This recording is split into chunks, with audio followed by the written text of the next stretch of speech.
My wife 32 female and I 30 male got married in September 2018 after being together for 3 years. Right before our honeymoon, we bought a house together in VA, and after we got back, pooled our remaining money, and time to completely redo her old starter home in MD, and sold that in early 2019. We both work full-time jobs in Virginia. I make pretty good money, she makes even better money. My wife, let's call her Katie, decided to pursue an MBA, and started last fall. She had an educational trust that her parents started for her, and therefore didn't ask me for any financial assistance. However, because I saw how time-consuming the MBA was on top of her already large professional workload, I took it upon myself to take care of everything related to our still relatively new home, including dealing with contractors, managing all our bills, maintaining the house, taking care of our dog, purchasing, assembling furniture, yard work, cooking, cleaning, laundry, and hosting, entertaining her family that insisted on coming over at least 2 weekends every month. Lately, Katie had been unhappy with our relationship,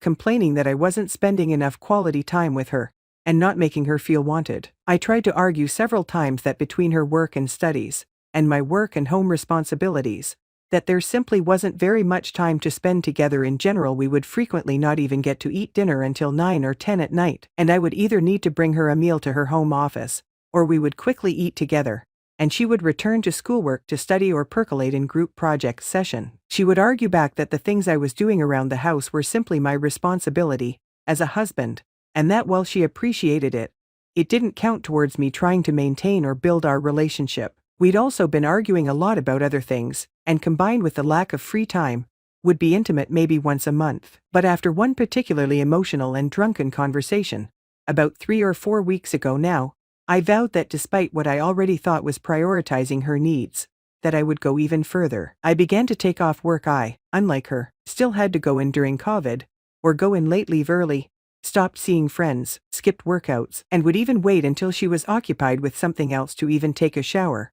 Also, I could spend as much available time as possible with her between her obligations. As a result, things seemed to be slightly improving between us. And now we arrive at last Wednesday. As per usual, I was making dinner for us. We have a tablet in the kitchen that I primarily use for recipes. As I was finishing up, the tablet began pinging nonstop, and I checked out what was happening. As it turns out, the tablet is linked to her Google credentials, and I first saw an ongoing Hangouts conversation between Katie and a friend, discussing what to do about someone's wife who had come to our house that day while I was at work. Scrolling through the conversation history, I found more about Katie's lack of feelings for me, and the longing and dreaming to instead be with some guy, who we'll call Luke. Physically shaking at this point, I decided to venture away from Hangouts and open her Gmail, where I found several emails, going as far back as March, between her and Luke, calling each other babe, sweetheart, and my love. Unsure about what to do next, I first took screenshots of everything I could find,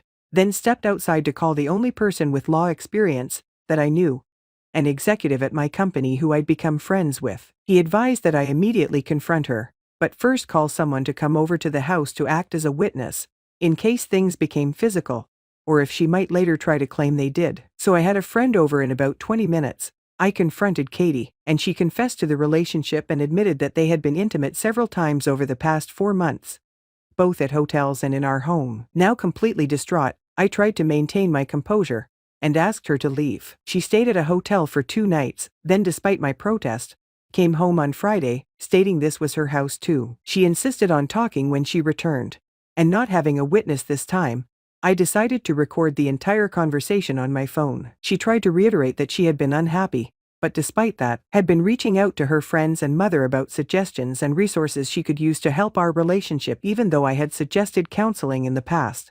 But she refused. She tried to tell me that she made a mistake, that she had already broken it off with Luke a week ago, that I was the only person she wanted to spend her life with, and the only reason she hadn't told me about it was because her friends had advised her not to. She also said that if we truly love each other, that divorce was a mistake, and that we should be able to get through anything. I replied that love is worthless without trust, and then said that if she insists on staying here, to please stay in the guest room. Obviously free usage of her home office and the guest bathroom, but to please stay out of our bathroom unless telling me first. So now I'm here, sitting in my house alone with just my dog. Her and her aunt, uncle, cousins are currently at our neighbor's house for a BBQ. They don't know about what she did. I can't bear to go over there because I don't want to talk to or even look at Katie, much less pretend in front of a bunch of people that nothing happened. 90% of me wants to get a divorce, but despite her feelings, I was very happy with the life we were building. We had even been talking about being pregnant by this time next year. But no matter what I decide to do,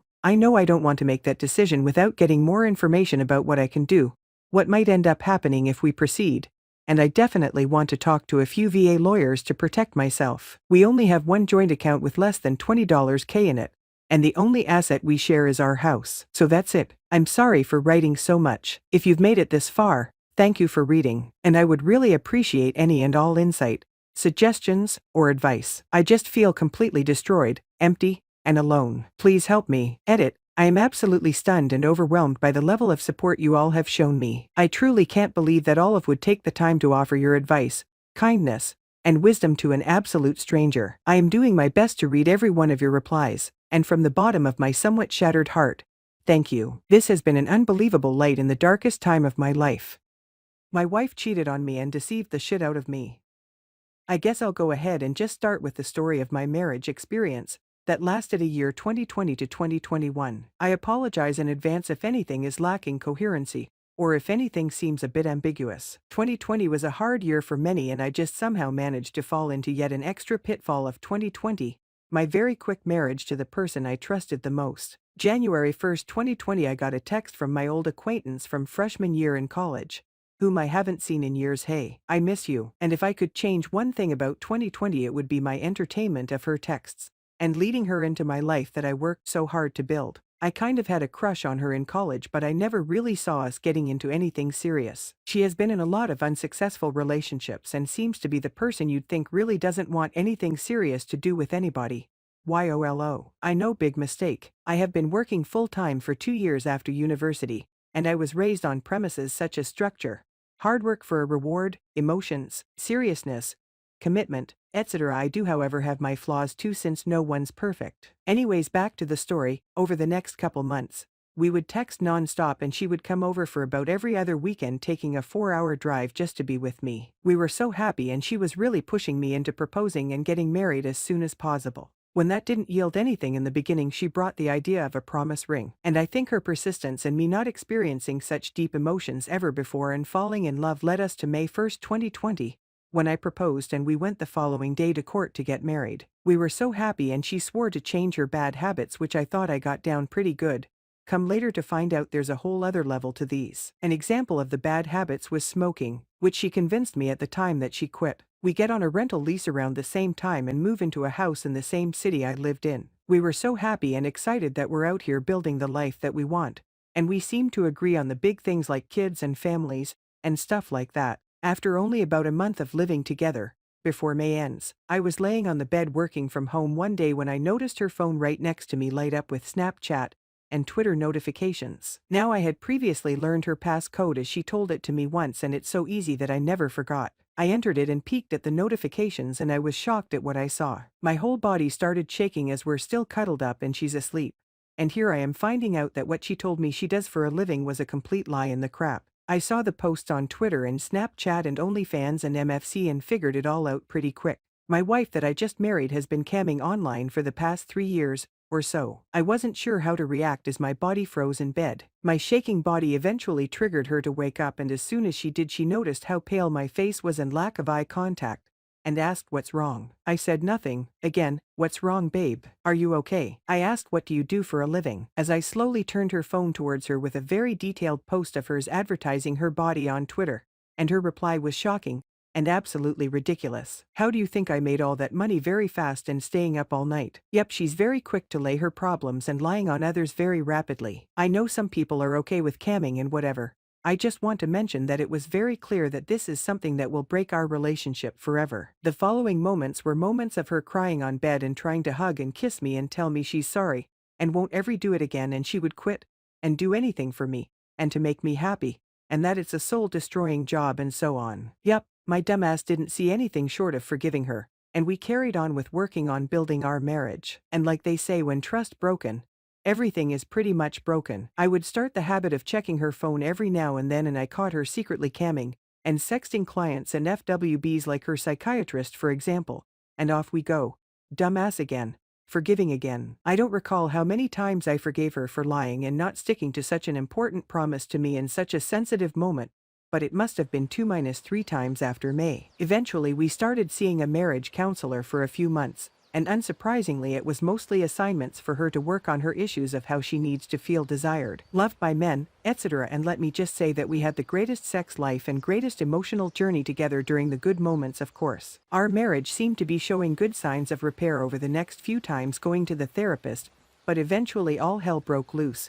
I lost it. December 1st, she starts sexting her psychiatrist again and exchanging nudes and vacation plans for prescriptions and cash. I did forget to mention that I have a very long history of all these conversations in the form of text screenshots. I remember that day I couldn't sleep but pretended to. We were in the same bed, and when the sun came out I couldn't hold in the feelings of hurt any longer. I went to my computer while she was still asleep and printed the divorce forms, filled them out rather fairly considering what she's done, and woke her up with a simple "I need you to sign this." She was so confused, so I had to elaborate and tell her these are divorce papers. You don't deserve someone like me. I had enough lies. I can't trust you again even if I wanted to save us both the head and heart aches and sign this. She starts crying and goes into a breakdown. I got no signature that day, unfortunately. Her mom drove down worried after what happened, and I didn't exactly tell her what's been going on but kept it as a simple "our trust is broken, and I can't trust her anymore. This is for the better." After a week of back and forth talk between us, she finally agreed to sign it, wanting us to stay friends. Remember my dumb ass? Yes, I said yes, let's stay friends. And open to her anther smaller part of my heart as a friend who cares about her still and provides some of her needs since her camming income was no longer present. One of our main agreements as friends who will live together for the remainder of the lease was to not have anybody over, guys in her case, and women in my case. We had our separate bedrooms and tried to focus on our lives. It only took 2 weeks. December 16th, and I wake up randomly at 1 a.m. and I see a text from her saying she has a friend over.